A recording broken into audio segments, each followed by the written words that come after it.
ఉపకారమును ధర్మమును చేయ మరచిపోవద్దు అని దేవుని లేఖనాలు మనకు సెలవిస్తున్నాయి. కానీ మనం అనేకులకు ఉపకారం చేయటం మర్చిపోతూ ఉంటాం. ఎవరైనా ఆపదలు ఉన్నప్పుడు వారిని నిర్లక్ష్య పెడుతూ ఉంటాం.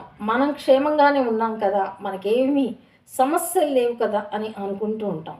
అయితే ఒక కథను ఉపమాన రీతిలో మనం తెలుసుకుందాం. ఒక పల్లెటూరులో ఒక రైతు ఉండేవాడండి. ఆ రైతు ఇంట్లో ఒక కోడి, మేక, ఆవు ఉండేవి. ఇటీవల ఆ ఇంట్లో ఒక ఎలుకొచ్చి పడింది.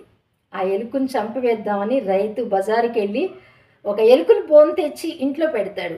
ఎలుకకు మిగుల భయం వేసి తాను తన పిల్లలు చనిపోతామన్న భయంతో కోడినిలా అడిగింది.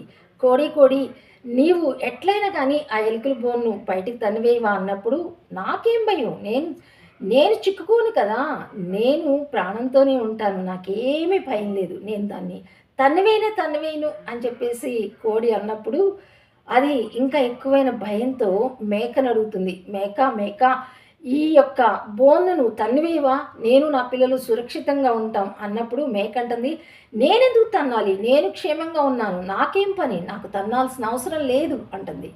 అయితే చివరిసారిగా ఆవుని అడిగి ప్రయత్నిస్తుంది ఎలుక. ఆవు ఆవు, ఈ ఎలుకల బోన్ను తన్నివేయవా, నేను క్షేమంగా ఉంటాను అన్నప్పుడు, నేను అసలు తనను, నేను సురక్షితంగా ఉన్నాను, నాకేం పని అంటుంది ఆవు. అయితే ఈ ఎలుక ఇంకా ప్రమాదం తప్పదు నాకు అన్న భయంతో తన పిల్లల్ని తీసుకుని ఆ ఇంట్లోంచి పారిపోతుంది.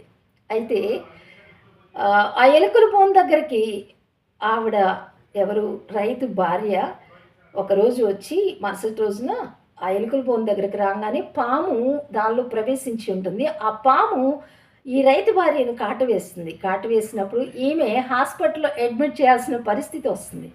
హాస్పిటల్ అడ్మిట్ అయినప్పుడు ఈయనకు హాస్పిటల్ బిల్స్ కట్టలేక ఒక కోడిని అమ్మివేయవలసి వస్తుంది. ఆ తర్వాత ఈమెను చూడటానికి బంధువులు, స్నేహితులు వస్తారు. వచ్చినప్పుడు మేకను కోసి వీరికి వండించవలసి వస్తుంది. అయితే ఈ హాస్పిటల్లోనే ఆమె చనిపోతుంది. రైతు భార్య చనిపోయినప్పుడు ఆమెకు ఒక జ్ఞాపకార్థ కూటాన్ని ఏర్పాటు చేయాలని రైతు ఆ యొక్క ఆవును అమ్మివేస్తాడు. అమ్మివేసి తద్వారా వచ్చిన డబ్బుతో ఈ జ్ఞాపకార్థ కూడికను నిర్వహిస్తాడనమాట. ఇది ఎందుకు చెప్పుకోవాల్సి వస్తుందంటే, కథ రూపంలో మనం కూడా అలాగే ప్రవర్తిస్తూ ఉంటామండి. మనం సమస్యల్లో లేం కనుక, మనం ఆపదల్లో లేము కనుక, ఆపదల్లో ఉన్న